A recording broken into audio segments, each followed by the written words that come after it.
सोनिया गांधी ने कुर्सी नहीं ली तो आप लोगों ने कहा था त्याग की मूर्ति बनी है। आज वो त्याग आप लोग भूल गए जब देवेंद्र फडणवीस ने कुर्सी शिंदे को दे दी।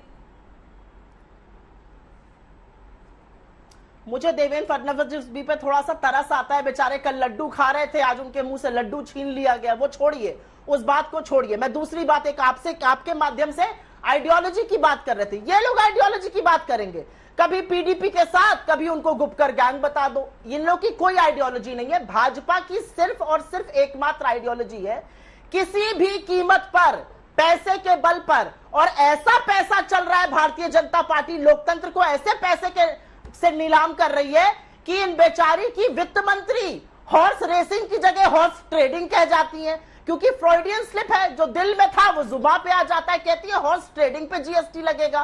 तो भैया अमित शाह जी को थोड़ा सावधान होना चाहिए। उनकी वित्त मंत्री हॉर्स ट्रेडिंग जो वो करते हैं उस पर भी जीएसटी लगाने की बात करती है। फ्रॉइडियन स्लिप था, दिल की बात जुबान पर आ गई। अंततोगत्वा सिर्फ एक बात मैं पूछना चाहती हूं, आपके पास ज्यादा नंबर है, आप क्यों नहीं बन रहे? क्योंकि आप इस धड़ को समाप्त कर देना चाहते हैं, चाहे वो शिरोमणि अकाली दल हो, चाहे वो जेडीयू हो। इनको आपने अपनी कठपुतलियां बना लिया है, निस्तो नाबूद कर दिया है, और वही काम आप शिंदे जी के साथ करने जा रहे हैं। Good luck to him and good luck to some of his people who still face the ED. सवाल यह है कि आज क्या जो ईडी की बनती सरकार है उसमें ईडी अगले 2 हफ्ते बाद चुपचाप बैठ जाएगी? संबित जी है अपने आप। संबित जी, ईडी का प्रताप है, और वैसे भी आपके पास वो वॉशिंग मशीन है जिसमें सब धुल जाते हैं, गंगा नहा लेते हैं।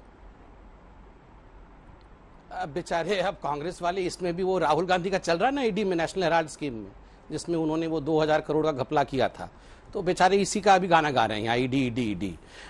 अब बेचारे ये कांग्रेस वाले क्या करेंगे बताइए? मुफ्त का एटीएम कार्ड मिला था, छिन गया है एटीएम कार्ड। अब ये राहुल गांधी जो थाईलैंड बैंकॉक जाते थे, कम हो जाएगा एक आध ट्रिप, तो गुस्सा तो होंगे। अब मुझे तो समझ में नहीं आता है इतना जोर जोर से कैसे कांग्रेस वाले चिल्लाते हैं। अंजना जी 40 सीट लेके आए थे। बात करी जाएगी तो मैं लगातार बीच में बोलूंगी। अंजना जी जरा इनके आवाज को कम करिए। अंजना जी के बारे में कुछ अंजना जी ये सब क्या है? बोलने नहीं दूंगी, ये मैं आपके मुंह पर कह दे रही हूँ। लेकिन विदेशी दौरे का जिक्र करना कैसे अनपार्लियामेंट्री हो गया? एक सेकेंड सुप्रिया जी, उनके विदेशी दौरे का जिक्र करना अनपार्लियामेंट्री कैसे हो गया? You realise what he is trying to say? Unparliamentary क्या है? ऐसा क्या करते हैं? विदेशी दौरे का जिक्र आप भी तो करती है प्रधानमंत्री का। यहाँ पर लोकतंत्र का चीरहरण करा रहे हैं। ठीक है, तो उनको जवाब देने दीजिए ना। वो सिर्फ उनके विदेशी दौरे का जिक्र कर रहे हैं। अगर एक भी शब्द अनपार्लियामेंट्री होगा तो सुप्रिया जी मैं रोकूंगी।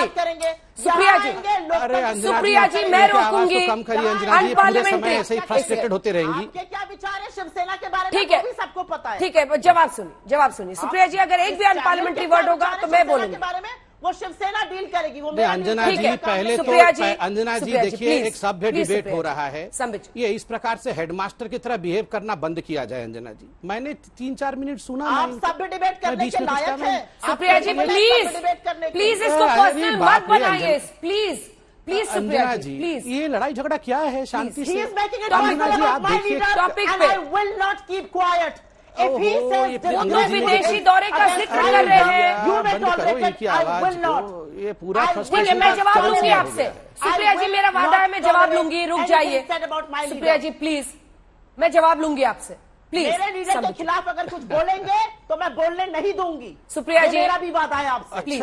मेरे सुप्रिया जी आपत्तिजनक इतनी खींच नहीं। Supriya ji please, you are an anchor, I am not.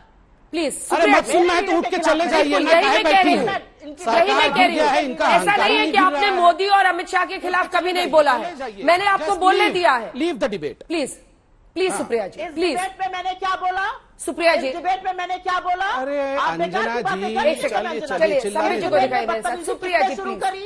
आपत्तिजनक बातें संबित जी को दिखाई मेरे साथ। संबित जी बात पूरी। आपत्तिजनक मैं आपसे रिस्पॉन्स लूंगी, मैं कह रही हूँ। This is not right. नहीं, अगर वो विदेशी दौरे का जिक्र कर रहे हैं तो इसमें कुछ भी अनपार्लियामेंट्री नहीं है। अगर आपको बोलना होगा आप जवाब दीजिएगा, मैं फौरन इसके बाद आपके पास आऊंगी, लेकिन बहस होने दीजिए। संबित जी देखिए अंजना जी, सरकार क्यों गिरती है और कांग्रेस पार्टी की जो आज हालत है और शिवसेना की भी जो आज हालत हुई है, ये क्यों हुई है? उद्धव ठाकरे जी की, संजय राउत जी की, ये उनके प्रवक्ताओं के व्यवहार से ही मालूम पड़ जाता है। अब देखिए आज कम से कम इस प्रकार से घमंड जिस प्रकार से इनका बढ़ता जा रहा है नहीं हाथ में।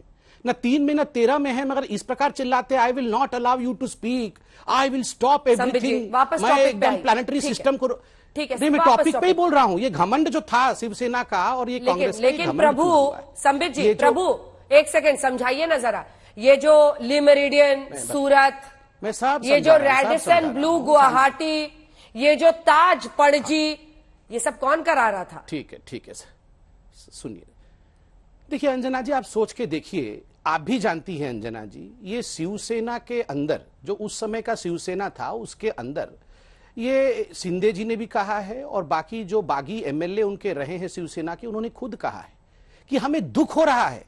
हम कोई ठाकरे जी के खिलाफ नहीं है, मगर जिस शिवसेना की परिकल्पना बाला साहेब ठाकरे ने किया था, मगर उद्धव जी ने जिस प्रकार का व्यवहार किया, आप बुरा मत मानिए, मैं किसी से लड़ना नहीं चाहता हूं, मगर हकीकत यह है महाराष्ट्र एक बहुत सशक्त राज्य है।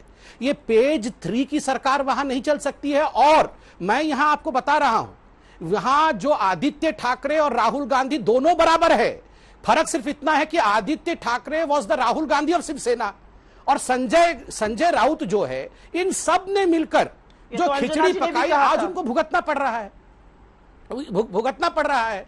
मैं बिल्कुल हकीकत बता, और यहाँ कांग्रेस की प्रवक्ता बोल रही है कि जनता को, जनता, no you don't come in, please wait for a while, don't come in. राज्य में सरकार में है नहीं, आई विल कम इन है, पहले कम टू द सरकार, पहले सरकार तो जीती है एकाध, सब डिबेट में कम इन, सरकार में गोइंग यहाँ कम इन। रुकिए, शांति से सुनिए पहले मेरी बात, हल्ला गुल्ला मत मचाइए। ये जो अहंकारी नंबर 1 है ना, आपके कारण तो आधा वोट तो आपका कटता है।